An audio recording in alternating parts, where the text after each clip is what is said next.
It's really pleasing to see the UAE government has finally provided proof of life that's been called upon by the United Nations, the media, and various political figures as well. So it's been a long time awaiting to appease the public and show that Latifa is not locked up in a dungeon anymore. In fact, my sources say that she's been out shopping, she's been with friends, she's attended family gatherings, and is potentially reintegrating into public life in Dubai.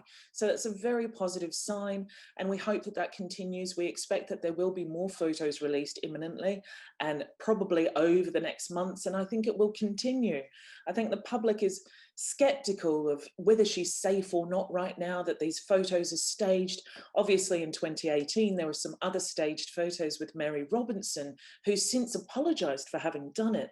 So the women in the photos with Latifa are coming under some criticism for being in a photo with Latifa, but sources say that she is cooperating with the Dubai government and she is getting her freedoms back, and that's probably something that she will be grateful for at this time. So we should fully support the endeavours of the UAE government to continue to show that she's alive, well, and enjoying as much freedom as she can at this point.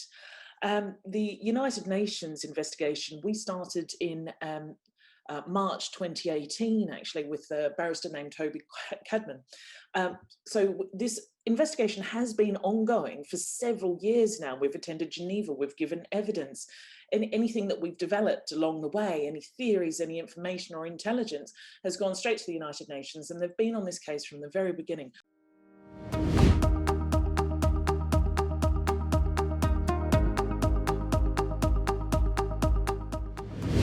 Well, it's because of the campaign behind the United Nations application. Had it not been for such intense media coverage and public support for Latifa's freedom, it's unlikely that these bodies would follow through the cases with such passion. They would be swept under the rug. And this is the same in many of the cases we deal with. So it is important when you're facing human rights violations and torture, as we are in another case that we're dealing with at the moment. It's very important that the world knows about it, that the spotlight is on it.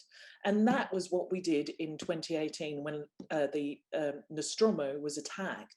When Latifa called and said she heard gunshots and she was suddenly whisked away to the United Arab Emirates with Hervé Joubert, of course, the first thing we did is we had to get this to public attention to ensure their safety.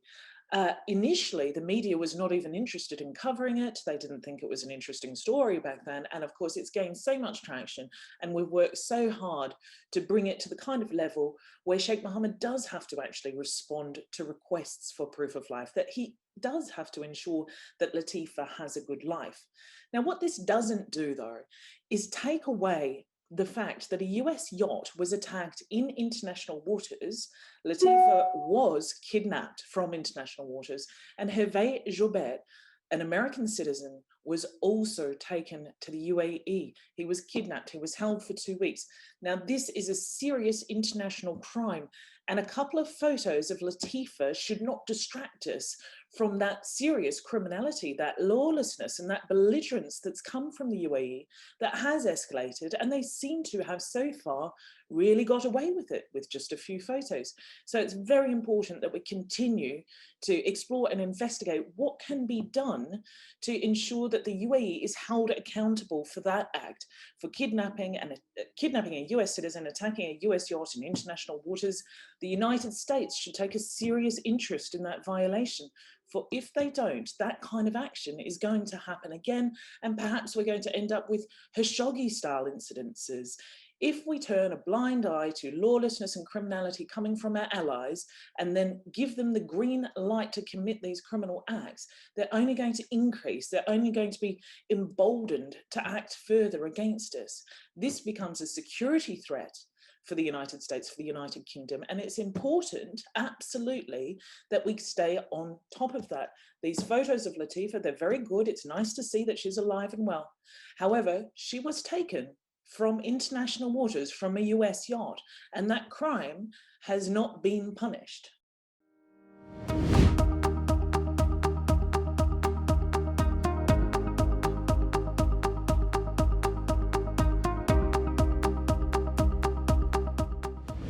Now, the investigation into Sheikh Shamsa is equally as important. Now, nothing has actually happened yet to the point where anyone would actually be held accountable for this crime. And that is the issue. You have a kidnapping from British soil. We have a kidnapping from a US yacht in international waters.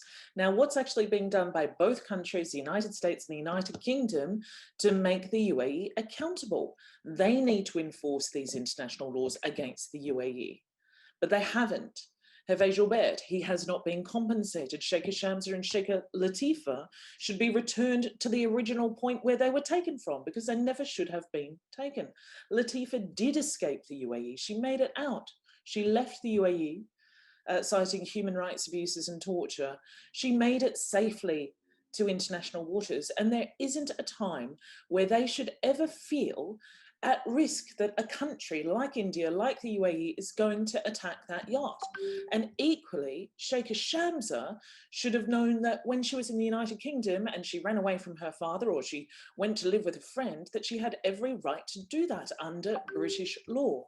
And it's the same with the yacht, under US flagged yacht, under American law, essentially in international waters. Hervé Gilbert and Latifa should have felt safe that they are not going to be attacked. Because if they're not safe, and if Sheikh Shamsa is not safe in Britain, on British soil, then who is safe? Nobody is safe, because the UAE will continue to do these acts, to commit these crimes against people, whether it's hacking, whether it's money laundering, whether it's human trafficking, Iran sanction violations, various surveillance operations against British and American citizens, and including ourselves. These are the kind of criminal acts that the UAE will continue and probably escalate, because they have got away with so much. Where are the sanctions? Where is the US demanding that the UAE be accountable for that act against a US yacht, and even compensate the victims?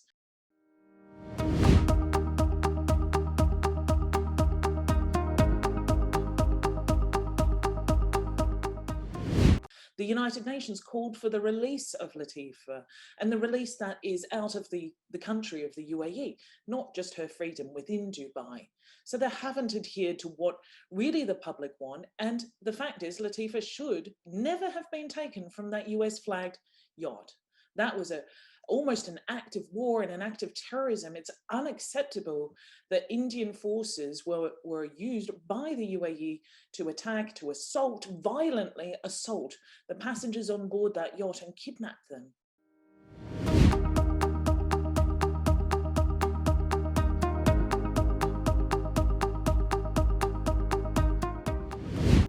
Now, what is the United Kingdom doing about Sheikh Shamsa?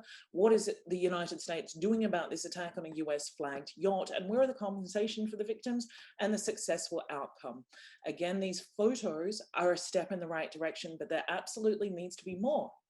We have one prisoner in Dubai at the moment called Albert Douglas, and he's been complaining about human rights violations and torture against him within the prison system. We've had people die in police custody in Dubai. We've had all sorts of human rights violations and torture cases and complaints of severe assaults on foreign nationals.